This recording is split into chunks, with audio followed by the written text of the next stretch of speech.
All right, so there's this major showdown brewing between one of the biggest AI developers out there and the US military. And believe me, this is a high stakes game of chicken that could seriously reshape the future of tech and, well, warfare. So let's break down what's going on. Yeah, things are getting pretty heated.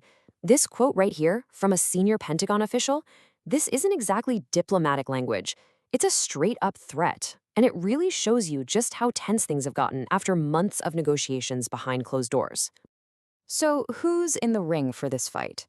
On one side, you've got the full weight of the US Pentagon, and on the other, you have Anthropic, the San Francisco company that created the really powerful AI model known as Claude. Now, leading the charge for the government is U.S. Defense Secretary Pete Hegseth, and he is reportedly this close to blacklisting Anthropic. A move like that would send massive shockwaves through the entire tech and defense worlds. Now, this is what makes the whole thing so wild. We're not just talking about canceling a contract here. The Pentagon is thinking about labeling Anthropic a supply chain risk.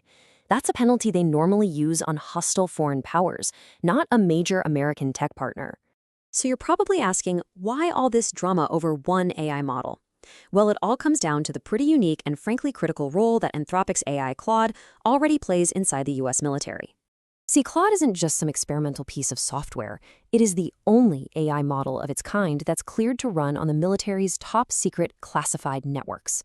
It's the only game in town.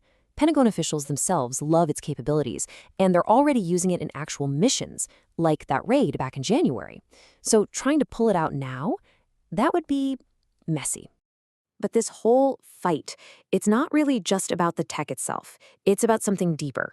It's a fundamental clash of worldviews. After talking for months, it seems like both sides have just hit a wall. And here's the sticking point. The Pentagon's position is, look, if it's legal, we should be able to do it with your AI, period. But Anthropic is saying, whoa, not so fast. We have some serious red lines. They're specifically saying their AI can't be used for mass surveillance on Americans, and it absolutely cannot be used for weapons that fire without a human giving the final okay. And the Pentagon is not being subtle about its position. In a memo back in January, Secretary Hegseth basically said it's time to get rid of utopian idealism and embrace hard-nosed realism. In other words, he wants AI tools without any of these ethical guardrails getting in the way of what the military considers lawful. So how exactly can the Pentagon force their hand? Well, they've got a pretty powerful economic weapon they can pull out. That supply chain risk designation we mentioned. So what does that actually mean? It's simple, and it's severe. If Anthropic gets hit with this label, any other company, and I mean any company, from a huge defense contractor to a tiny parts supplier, has to promise they don't use Claude AI for anything if they want a government contract. You can just imagine the chaos, right?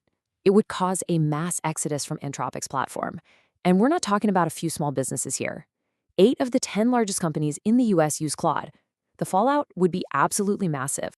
So let's talk money. What's the direct hit for Anthropic? Well, the Pentagon contract that's on the line is worth up to $200 million. But that number by itself is kind of misleading. You have to look at the bigger picture. Anthropic's annual revenue is a staggering $14 billion. That $200 million is, well, it's a drop in the bucket. And that tells you everything you need to know. This fight is about principles, not just the profit. So let's zoom out for a second, because this is way bigger than just one company and one contract. The way this whole thing plays out is going to set a huge precedent for the entire future of AI and national security. You can bet that every other major AI lab is watching this very, very closely. The Pentagon is sending a message here, loud and clear. And whatever happens with Anthropic is going to be the new playbook for how they deal with OpenAI, Google, and all the rest. And you know, this whole debate isn't happening in a bubble. The controversy over so-called killer robots, or lethal autonomous weapons systems, has been going on for years. The Holy See has been speaking out against them for more than a decade, and the Pope recently warned about a new AI-driven arms race. So Anthropic's stance, it's part of a much bigger global conversation. Ultimately, this whole showdown boils down to one fundamental question. And it's not just a question for boardrooms or for generals at the Pentagon. It's really a question for all of us. When artificial intelligence goes to war, who should get to write the rules? The people who created the technology or the people who deploy it?